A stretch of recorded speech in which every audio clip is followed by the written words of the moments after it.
Hallo und herzlich willkommen in meiner Werkstatt. Heute möchte ich mal über Häkeln, Stricken und Weben reden. Was sie unterscheidet, was sie miteinander verbindet, wie alt sie sind. Fangen wir mit dem Häkeln an. Das ist, finde ich, die einfachste Art, ein Textil herzustellen. Man braucht einen Faden und eine Häkelnadel. Bei der Häkelnadel ist, deswegen heißt sie Häkelnadel, vorne ein, sieht man es richtig, vorne ein Haken dran. Mit diesem Haken bildet man die Maschen. Man nimmt einfach den Faden und bildet hier die Luftmaschen. Man nimmt immer einen neuen Faden und zieht den durch die nächste Masche durch. Dadurch entsteht erstmal eine Luftmaschenkette.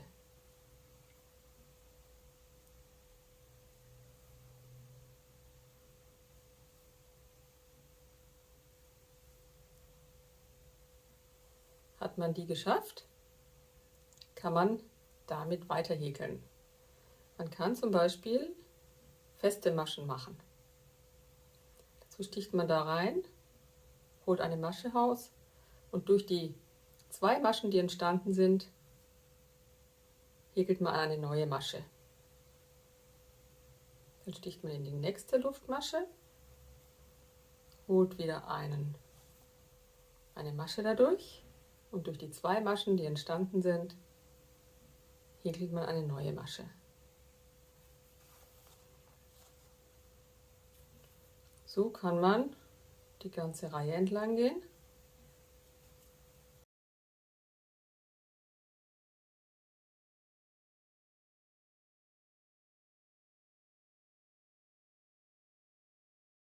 Und hat dann schon eine ganze Reihe feste Maschen geschafft.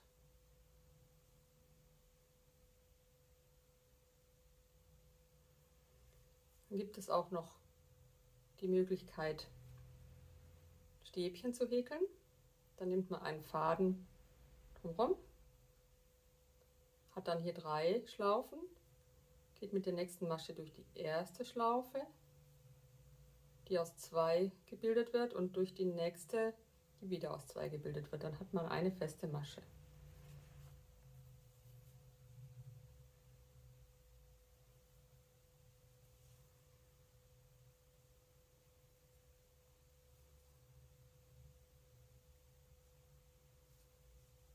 Man wickelt den Faden, sticht ein, holt eine Masche. Durch die 2 Schlaufen nimmt man den ersten Faden, dann hat man wieder 2 Schlaufen und häkelt da wieder durch.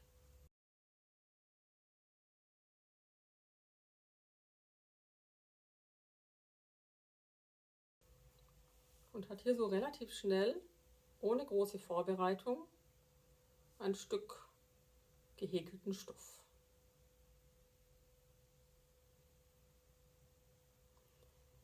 Da das relativ einfach ist, man nur einen Faden und eine Nadel braucht, könnte man erwarten, dass das die älteste Technik ist.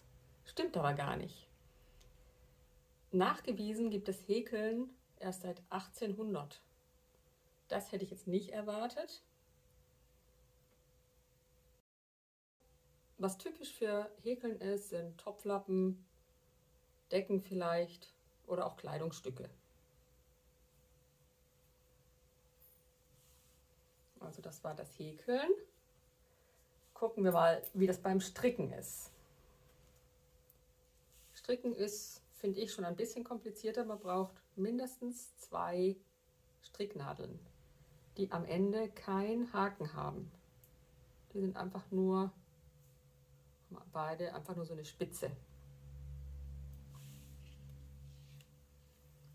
Man braucht beim Stricken ein bisschen mehr Vorbereitung.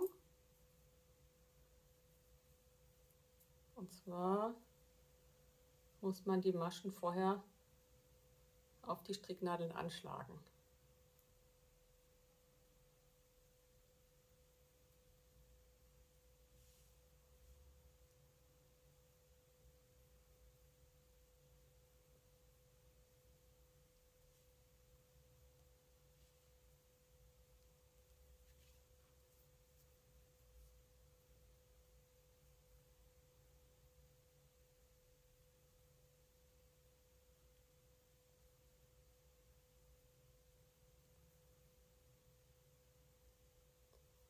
man die richtige Anzahl der Maschen hat, kann man anfangen zu stricken.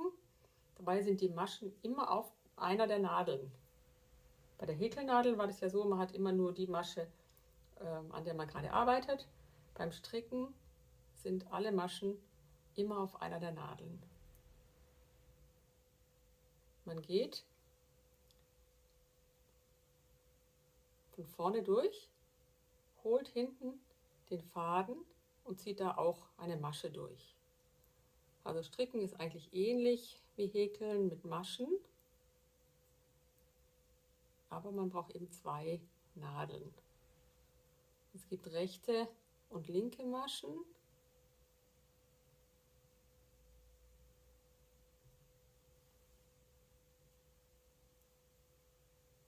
Bei der rechten Masche kommt man von vorne in die Masche rein und zieht den Faden von hinten nach vorne durch. Ich drehe es mal um und zeige die linke Masche. Dann kommt man von hinten und zieht die Masche von vorne nach hinten durch. Also im Prinzip genau das Gegenteil. Die linke Masche sieht vorne rechts aus, vorne links aus und hinten rechts aus. Das heißt, man strickt auf der Rückseite einfach das Gegenteil, damit es das gleiche Maschenbild ergibt.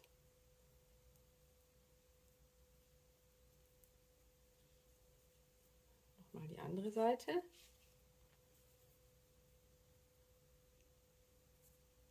Und kommt von vorne. Die erste macht einfach so weg. Von vorne und zieht den Faden von hinten nach vorne durch.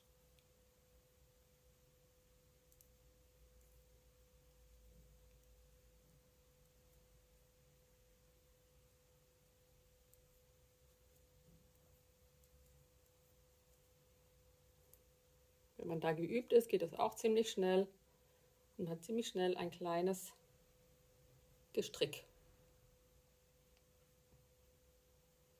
Da gibt es natürlich auch viel kompliziertere Muster, aber das ist so das Einfachste.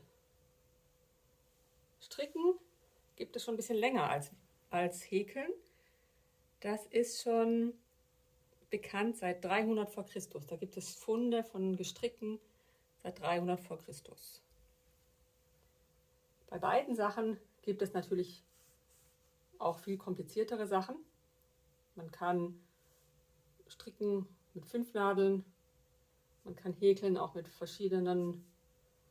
mit mehreren Garnen gleichzeitig, man kann stricken mit mehreren Garnen gleichzeitig, aber das sind so die grundlegenden Sachen.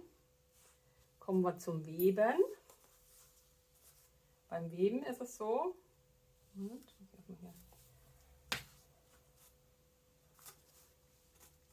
da muss man am meisten vorbereiten. Ich habe hier mal so einen kleinen Webstuhl vorbereitet. Und zwar machen wir das so, wir wickeln das hier, Moment.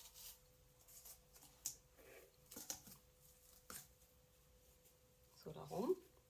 Weil wir brauchen zuerst die Kette. Die Kette ist das eine Fadensystem, das gespannt ist. Und nachher kommt dann der Schuss dazu. Der ist rechtwinklig dazu. Und jetzt machen wir erstmal die Kette.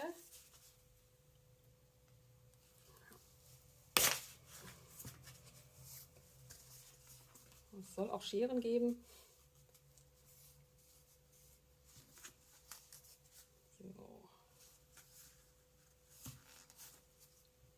So haben wir hier vorne die Kette gespannt. Das sind die Längsfäden.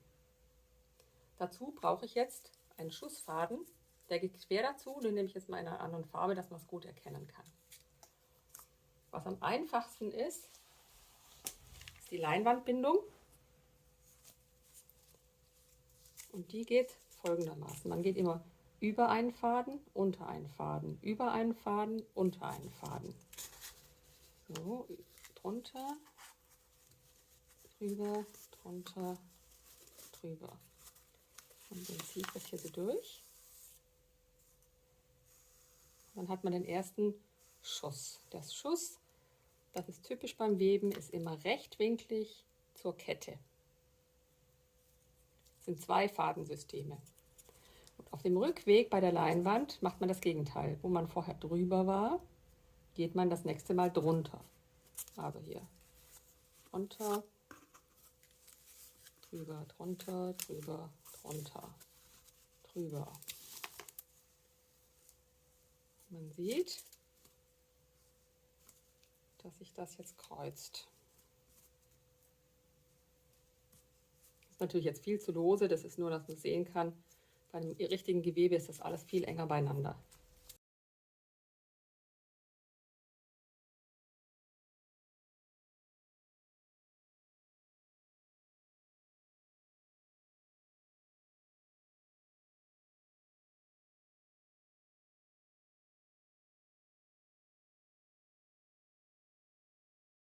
Und so entsteht ein kleines Gewebe. Das ist auch die einfachste Bindung, die man machen kann beim Weben, aber man braucht immer mindestens 2 Fadensysteme. Eine Kette, ein Schuss. Und die Kette muss vorher vorbereitet werden, die muss gespannt sein. Auch beim Weben gibt es natürlich viel komplizierteres. Es gibt kompliziertere Bindungen, auf die gehe ich im nächsten Video ein. Und es gibt die Möglichkeit, man hat 2 Kettsysteme, 2 Schusssysteme oder sogar noch mehr. Das Weben, obwohl die Vorbereitung relativ lange dauert, ist trotz allem die älteste der 3 Techniken. Die ist schon seit 32.000 Jahren belegt. Es gibt Ausgrabungen, da gibt es schon so alte Gewebe. Erstaunlicherweise ist das sogar noch eine ältere Technik als das Töpfern.